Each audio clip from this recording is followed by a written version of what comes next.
The Duke of Wardington pushed open the solid oak door of the nursery, expecting only the quiet, rhythmic breathing of his sleeping daughter. The corridors of the estate were usually silent at this hour, wrapped in the deep chill of late November.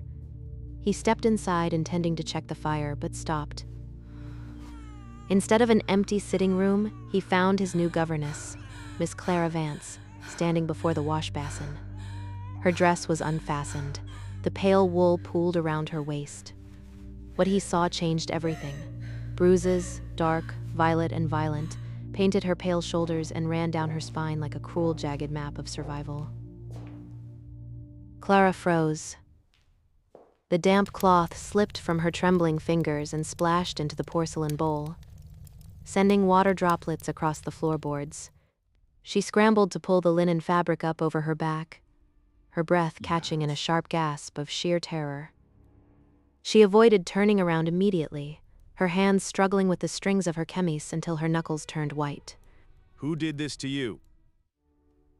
His voice was barely a whisper, yet it seemed to rattle the window panes in the quiet room.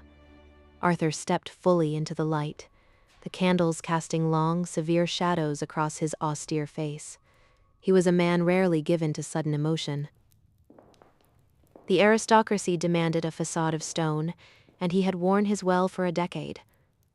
But the sight of those marks on her delicate skin struck him with the force of a physical blow. He closed the distance between them, his boots echoing sharply, his eyes locked on the dark purple evidence of someone else's cruelty. The fire in the grate had burned down to glowing embers, casting a faint, warm light that only emphasized the stark coldness of the room. He had walked these halls for years, a solitary figure commanding a vast, empty empire. The nursery, usually a place of quiet innocence, felt suddenly violated. He saw the way she flinched, not just from the cold, but from the memory of the strike. The flinch stemmed from deep ingrained conditioning, the kind of flinch a beaten dog gives before the boot even lands. He recognized it because he had seen it in soldiers returning from the continent, men broken by things they could not speak of. But to see it here, in the sanctuary of his home, on the back of a woman he had hired to protect his child, ignited a cold, consuming fury in his chest. I assure you, Your Grace, I am fit to work. The pain is manageable. I will not let it interfere with my duties to Lady Beatrice. Her voice trembled, betraying the brave front she was desperately trying to maintain. She clutched the fabric tighter, her knuckles turning bone white. The silence stretched between them, thick and suffocating. She could hear her own heartbeat drumming in her ears, a frantic, trapped rhythm. She knew men of his stature. They abhorred complications. They demanded perfection, and she was, undeniably, damaged goods. The bruises were not just physical injuries. They were a testament to a past she had tried to bury, a past that was now exposed under the unforgiving gaze of a duke. Your Grace, I beg of you, it is nothing. I tripped on the stairs. I fell. Please, turn away. She clutched the front of her bodice, her eyes wide and frantic, darting toward the door as if calculating her chances of escaping into the cold night. She expected immediate dismissal. She expected the familiar, icy wrath of an employer offended by a scandal. Governesses were meant to be invisible, spotless creatures. To bring the violence of the outside world into a duke's nursery was an unforgivable offense. She expected to be thrown back out into the freezing London streets before the sun even rose. Do not insult my intelligence, Miss Vance. Stone stairs do not leave the symmetrical imprint of a cane. They do not lash across a back in measured strokes. He stopped 2 feet away from her, the sheer size of him overwhelming the small space by the washbasin. He refrained from reaching for her. He kept his hands balled into tight fists at his sides, fighting a sudden, blinding urge to dismantle whoever had struck her. I will ask you one final time. Who put those marks on your skin? Give me a name. You must let me leave, Your Grace. If the trouble that follows me finds its way here, it will stain your house. It will endanger your daughter's reputation. I will pack my trunk immediately and be gone before dawn. You will never have to look at me again. Clara backed away, her hands shaking so much she could barely grip the edges of her collar. She knew how gentlemen of his station handled disruptions. They erased them, they paid them off, or threw them out. She waited for the nod, the dismissal. But Arthur ignored the urge to call for the housekeeper. He avoided pointing toward the servants' stairs. Instead, he moved to the nursery door, closed it with deliberate slowness, and turned the brass lock with a definitive click that echoed like a gunshot in the silent room. You will do no such thing. You are forbidden from leaving the boundaries of this estate. Forbidden? Your Grace, you cannot keep me here against my will. I am a free woman. I am your employee, not your prisoner. She stared at him, her panic giving way to a profound, disorienting confusion. No employer had ever demanded she stay when her presence became a liability. Men of his class discarded broken things. They rarely locked them inside. The Duke crossed his arms over his chest, his posture immovable, his dark eyes fixed on hers with an intensity that made the breath catch in her throat. His voice remained level. Raising his voice proved unnecessary. The quiet authority in his tone was far more terrifying than any shout. His tone belonged to a man who commanded regiments, dictating the fates of hundreds of tenants with a stroke of his pen. He was not asking for her compliance. He was demanding it. The lock turning in the door was not just a physical barrier. It was a metaphorical one. He was sealing her inside his world, shutting out the monsters that lurked in the shadows of hers. You do not understand. If they find me here, they will not care about your title. They will burn this house to the ground to get what they want. You're putting your daughter at risk. I have faced down artillery fire, Miss Vance. I'm not intimidated by men who prey on women in the dark. Let them try to cross my threshold. They will find that the Duke of Wardington is not a man who surrenders his household to thugs. His words hung in the air, dense with an unspoken promise. Clara felt a strange, terrifying flutter in her stomach. It was not just fear. It was something else, something she dared not name. She experienced the dangerous, intoxicating feeling of being protected. Never having known such a feeling, she found it more terrifying than the bruises on her back.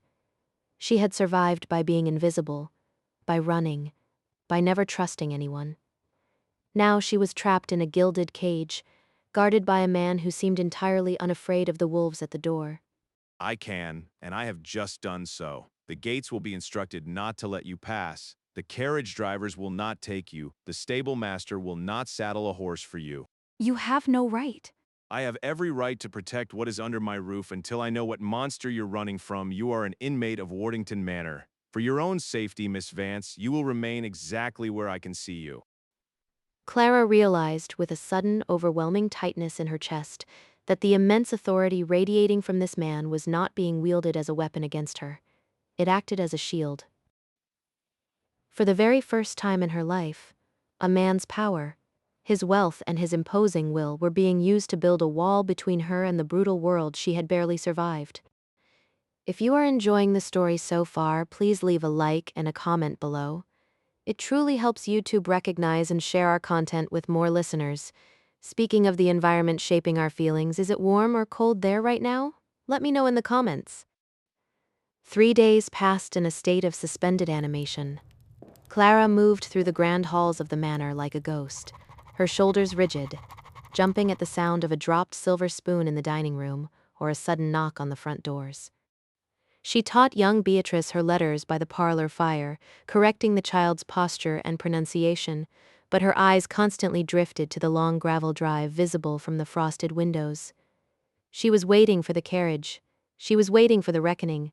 You are wearing a path into the Aubusson carpet, Miss Vance, and you are frightening the child with your pacing.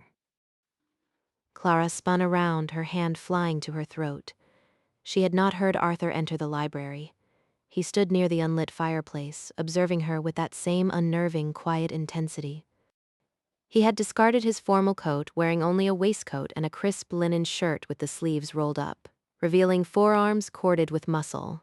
The evening shadows wrapped around him, making him look less like a titled lord and more like a solitary guardian keeping watch over a fragile fortress. The library was a vast, imposing room, lined with thousands of leather-bound volumes that smelled of old paper and dust. The room stood designed to intimidate, a testament to the intellectual and financial power of the Wardington line. But tonight it felt strangely intimate. The fire crackled, casting dancing shadows on the walls, softening the harsh lines of Arthur's face. He sat in his armchair, a glass of amber liquid resting on the side table, watching her with an unwavering gaze. He abstained from asking questions. He refused to press her for details. He simply observed, his silence a thick, comforting blanket. Why do you not ask me? Why do you not demand to know the entire sordid truth? Because the truth is etched on your skin, Clara. I do not need to hear the details of your suffering to know that it was unjust. When you're ready to speak, I will listen. Until then, your silence is your own. His response, so simple and yet so profoundly respectful, brought a sudden prickle of tears to her eyes. She swallowed hard, forcing them back. She was not used to respect. She was used to demands, to ultimatums, to cruelty masquerading as necessity. The Duke was an enigma. He possessed absolute power over her, yet he wielded it with a restraint that was entirely foreign to her experience. The air between them hummed with a quiet tension, a silent conversation that spoke of shared scars and unspoken understandings. This marked the beginning of something fragile and dangerous, a connection defying every rule of their respective stations. I apologize, Your Grace. My mind was elsewhere. I did not mean to disturb the peace of your study.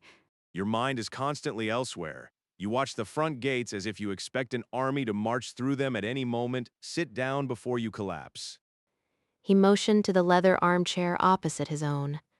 Clara hesitated, but the command in his tone left little room for argument.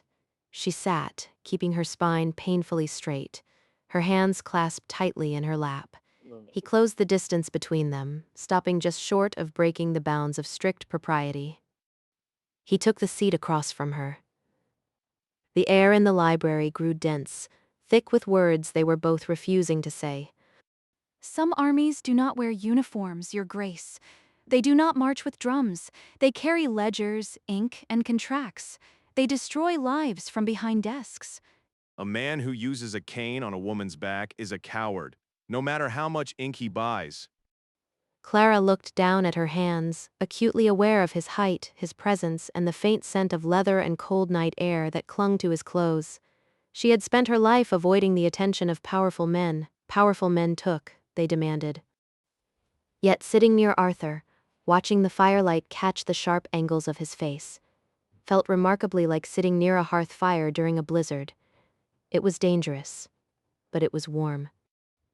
You do not know the men you are challenging by keeping me here? They do not care for titles. They care for coin, and they care for debts owed. Let them come. My walls are thick enough to withstand a siege of paper, and my patience for cowards is remarkably thin. The siege arrived the following morning, though not in the form Clara expected. It came quietly, resting on a silver tray held by the stoic, white-gloved butler. A single envelope sealed with cheap, brittle black wax. Clara recognized the sharp, jagged handwriting instantly. It belonged to Mr. Silas Thorne, her former employer, her father's creditor, her tormentor. No, he could not know I'm here. I covered my tracks. I paid the coachman to lie. She reached for it, her face draining of all color, her fingers trembling so violently she knocked a teacup against its saucer. But a large hand intercepted the letter before her fingers could touch the parchment. Arthur held the envelope up to the light, inspecting the crude seal. He had seen the terror wash over her features, a raw fear that stripped away all her hard-earned composure and left a terrified girl in its wake. A letter that makes my governess look as though she is about to face the firing squad. I believe this requires my attention. Please, Your Grace. Give it to me. Do not read it. It is addressed to me. She reached out, her fingers brushing his sleeve, a desperate, improper gesture that she would never have dared under normal circumstances. Arthur let the gesture pass without reprimand. He welcomed her touch instead of pulling away. He simply broke the seal with his thumb and unfolded the coarse paper. His jaw tightened, a dangerous muscle ticking beneath his skin as he read the thinly veiled threats. Thorne demanded the return of his indentured property, citing unpaid debts and a signed contract of servitude. Property, he refers to you as property. Because to the law I am. My father signed the bond before he died. Thorne owns my labor until the debt is paid. He will send men. He will cause a scandal that will ruin your house. Arthur crushed the letter in his fist, the paper crumpling with a sharp, violent sound. The danger had crossed the boundaries of his lands. It was no longer a ghost haunting her past. It was a physical threat knocking at his door. And Arthur felt a cold, furious resolve settle deep in his bones. By nightfall, a violent storm broke over the estate. Rain lashed against the glass like handfuls of gravel, and thunder rattled the ancient stone foundations. Clara woke to an empty bed in the nursery. Amelia! Beatrice was gone. Help me! Blind panic seized her. She grabbed a thin woolen shawl and ran into the freezing, torrential rain, convinced the terrified child had wandered into the dark, labyrinthine gardens to hide from the noise. The storm outside was a physical manifestation of the chaos inside her. The wind howled through the ruined arches, tearing at her shawl, chilling her to the bone. But the cold was nothing compared to the warmth radiating from Arthur. He was a solid, unyielding anchor in a world that was spinning out of control. His hands on her face were rough, calloused from years of riding and fencing, yet they held her with a gentleness that broke her heart. You do not know him, Arthur. Silas Thorne is not a gentleman. He is a spider. He spins webs of debt and obligation, and when you're caught, he bleeds you dry. He owns the magistrates. He owns the constables. He will not stop until he has me back in his ledger. Let him try. He will find that I'm not a fly to be caught in a web. I'm the fire that will burn it down.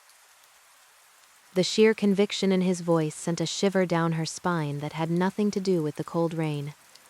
The underlying promise of violence, delivered with an aristocratic calm, made it all the more terrifying.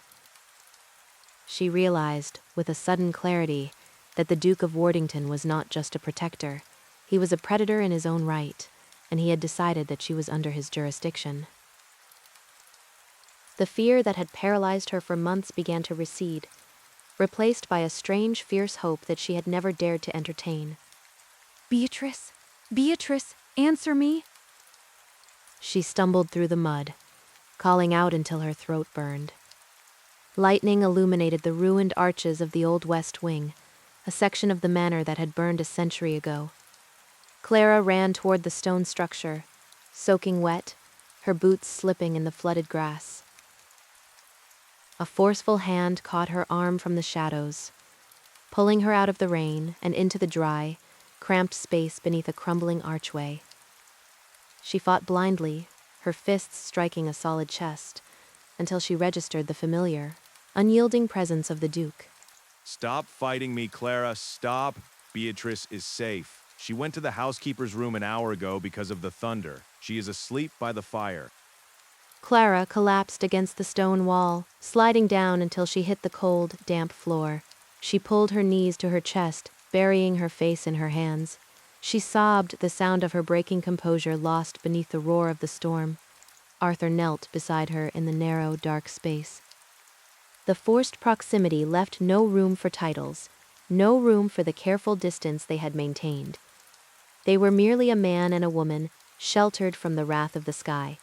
He will take me back, Mr. Thorne. My father owed him a fortune, and Thorne forged the final pages of the contracts to include me. I belong to him, body and labor. You belong to no one. The Bruises, he used a walking cane when I tried to run away the first time. If he finds me, he will not just beat me. He will lock me in the workhouse basement until I forget my own name. You must let me run, Arthur. I cannot bring this to your door. It was the first time she had used his given name.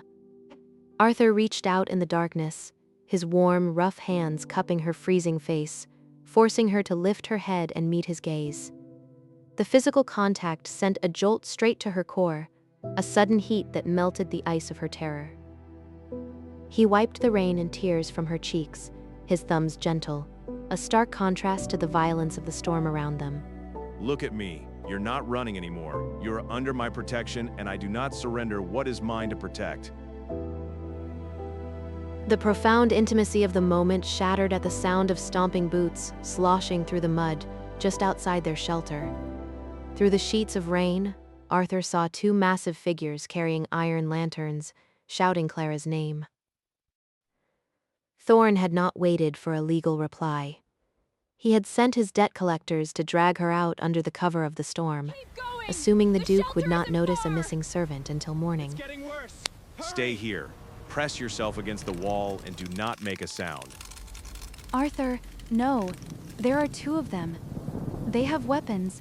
Go back to the house and call the guards. She grabbed his wet coat, begging him to run, to use his authority from a safe distance. But Arthur was already moving. He stepped out of the ruins, confronting the intruders in the driving rain. He made no polite requests for them to leave. He skipped invoking his title or threatening them with the law. When the first man lunged forward with a thick coil of rope, Arthur met him with raw, unhesitating physical force. Clara watched in horrified awe as the Duke of Wardington, a peer of the realm who dined with royalty, fought like a dockworker in the mud. The conflict unfolded as a visceral, brutal clash. A massive fist caught Arthur across the jaw, snapping his head back and splitting his lip, but he did not fall. He drove his elbow into the man's ribs, the impact sickeningly loud even over the thunder, and followed it with a punishing blow to the stomach that sent the man dropping to his knees in the mud. The fight was not a duel of honor. The ensuing brawl became a desperate, ugly struggle for survival in the mud and rain. Arthur moved with a lethal efficiency, his aristocratic refinement stripped away, revealing the hardened soldier beneath. He fought entirely to destroy the threat to his household, taking no pleasure in the sport. Every blow he landed was precise, powerful, and utterly devoid of mercy. Stop! You will kill him. He gave up his right to live the moment he raised a hand against you. His voice roared over the thunder, feral and uncompromising. The thug on the ground scrambled backward, spitting blood and teeth into the mud, his eyes wide with genuine terror. He had expected an easy mark, a soft nobleman who would surrender a servant to avoid a scandal. Instead, he had found a demon who seemed willing to tear him apart with his bare hands. The men fled, their footsteps splashing frantically in the flooded grass, leaving Arthur standing victorious in the storm. He lacked the polished appearance of a duke. He looked like a warrior who had just defended his claim, his chest heaving, rain washing the blood from his bruised knuckles. You step foot on my land again, and I will bury you under it. The second man drew a stout wooden cudgel, swinging it toward Arthur's head. Arthur ducked, the wood whistling through the rain, and swept his leg out, sending the thug crashing into the flooded grass. Before the man could recover, Arthur hauled him up by his collar and delivered a devastating blow with his bare knuckles, splitting the thug's brow. The men, realizing they were outmatched by a demon in a ruined linen shirt, scrambled to their feet, abandoning their lantern, and fled blindly toward the gates. Arthur stood in the rain, his chest heaving, rain washing the mud from his face. His knuckles were scraped and bleeding, his lip swelling, but he stood tall, acting as a human shield between the darkness and the woman he refused to surrender. The fire in the study cracked and hissed, a sharp counterpoint to the tense silence in the room. Clara sat on the edge of the leather sofa, a ceramic bowl of warm water resting in her lap, carefully cleaning the dirt and blood from Arthur's hands. He winced slightly as the damp cloth dragged over his torn knuckles, but his dark eyes never left her face. The storm raged outside, but inside the air was thick with a different kind of electricity. You are a duke. You should not be brawling in the mud with common debt collectors. You could have been killed. A cudgel to the head does not care about your pedigree. They came for what is under my protection. I would fight them with my bare hands again tomorrow and the day after that. Clara lifted her gaze from his hands, her heart hammering against her ribs. The vulnerability in the room was palpable, reversing the very nature of their first encounter in the nursery. This time he was the one bleeding, and she was the one offering comfort. She reached up with the cloth to dab the cut on his lip. He inhaled sharply, not from pain, but from the searing proximity of her touch. Her fingers lingered, tracing the line of his jaw. Why are you doing this for me? I am just a governess. I am a liability. You have a daughter to think of. Because I have spent my entire life following rules that kept my hands clean and my house empty. I have lived by the dictates of society until I forgot what it felt like to actually care for something. And I will not lose the one thing that has brought this house back to life. His hand came up to wrap gently around her wrist, stopping the movement of the cloth. He leaned in, the distance between them closing to a mere breath. Clara's eyes fluttered shut, leaning into the warmth of his proximity, surrendering to the pull that had been growing between them since the library. Their lips brushed, a fleeting, electrifying promise that changed the very foundation of the power dynamic between them. It was not an employer kissing a servant, it was a man claiming his equal. A sharp knock on the study door snapped them apart, leaving the air humming with an unfinished confession. The illusion of safety dissolved entirely the next morning. Clara stood in the grand hall, clutching the mahogany banister as the heavy oak doors were thrown open.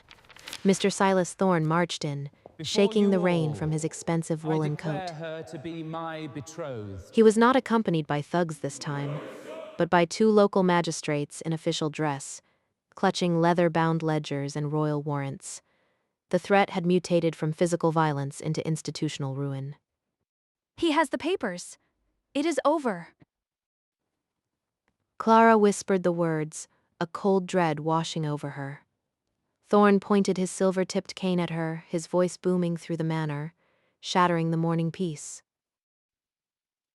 He accused her of theft, of breaking a legal bond of servitude, and demanded the magistrates arrest her on the spot if the Duke did not hand her over. He was using the very laws of the aristocratic class to corner Arthur in his own home. Thorne declared that she belonged to him, by law and by signature. He demanded the magistrates drag her to debtor's prison unless Arthur surrendered her, threatening to see the Duke's name dragged through the mud in every paper in London. The Grand Hall of Wardington Manor was designed for state visits and royal receptions. The hall served as a place of echoing marble and towering portraits, reflecting centuries of unchallenged power. Silas Thorne stood in the center of it, looking like a rat that had scurried out of the gutter. His expensive clothes could not hide the inherent cheapness of his character. He waved his papers like a shield, confident that the law of debt would protect him even here.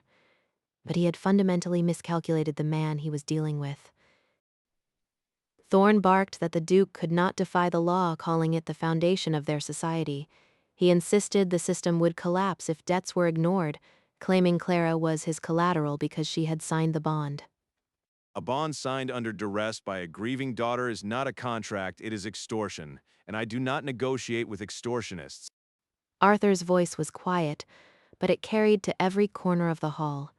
He kept his volume low. Raising his voice proved unnecessary. The absolute certainty in his tone dismantled Thorne's bluster instantly. The magistrates, realizing they were standing on a powder keg, began to slowly edge toward the door.